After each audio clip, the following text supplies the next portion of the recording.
Bom dia, turma. Vamos para mais uma aula de língua portuguesa, mas antes eu vou deixar uma mensagem para vocês de Augusto Cury, uma mensagem bastante reflexiva. Respeite seus próprios limites. Quando estiver irritado, ansioso, ame o silêncio. Nos primeiros minutos de tensão, produzimos nossos maiores erros.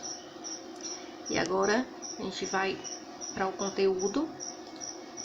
História em quadrinhos.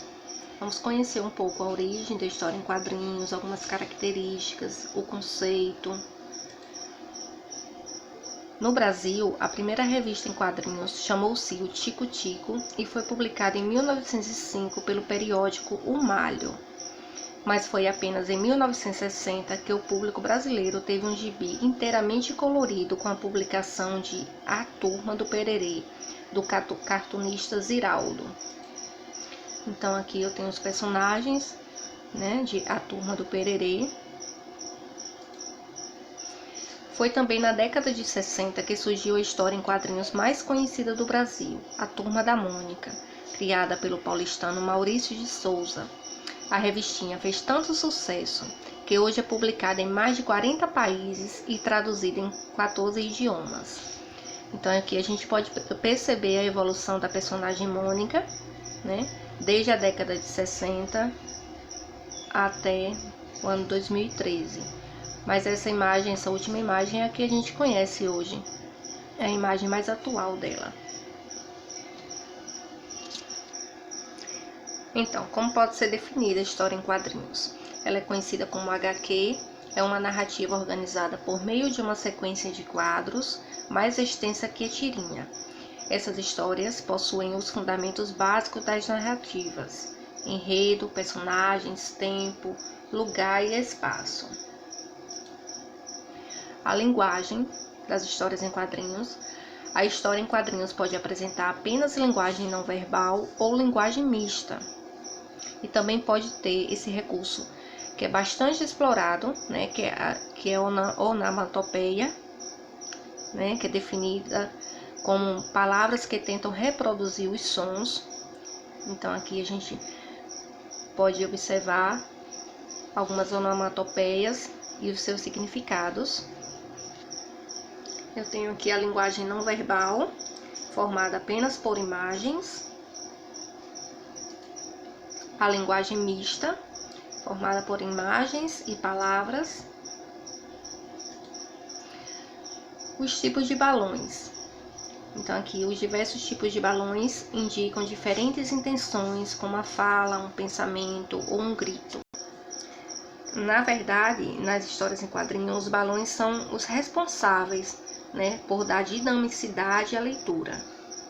Por quê? Porque cada balão apresenta um formato diferente para indicar, como eu já disse, fala, pensamento, grito, choro, sussurro, entre outros.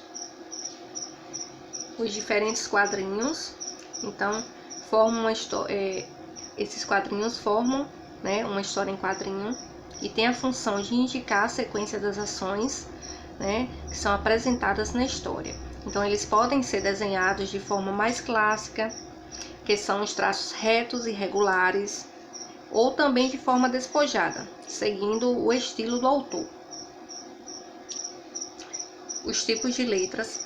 Em algumas situações, o estilo da letra empregada em uma história em quadrinho pode apresentar variações e contribuir significativamente para o sentido que se pretende transmitir. Então, pode-se afirmar que o estilo da fonte das histórias em quadrinhos é um importante recurso expressivo. Bom, em uma história em quadrinho, as legendas trazem informações que contextualizam as histórias, ora especificando o tempo e o espaço em que estão se passando os acontecimentos, ora acrescentando informações.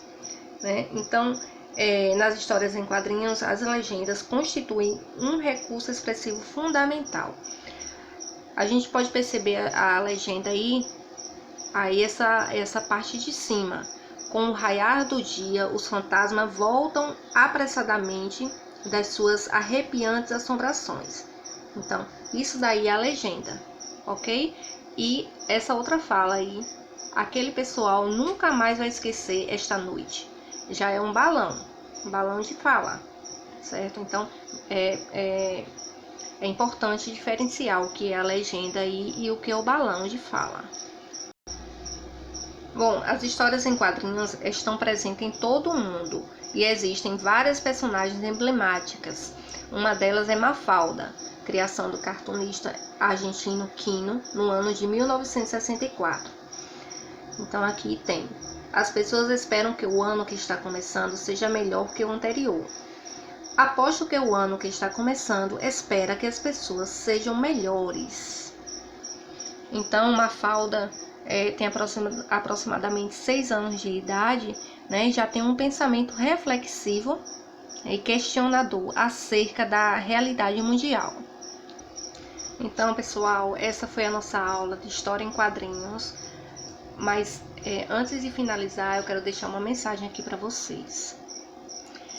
E que nunca nos falte a esperança de dias melhores. Obrigada, tenha um ótimo dia. E que nunca percamos a esperança que dias melhores virão.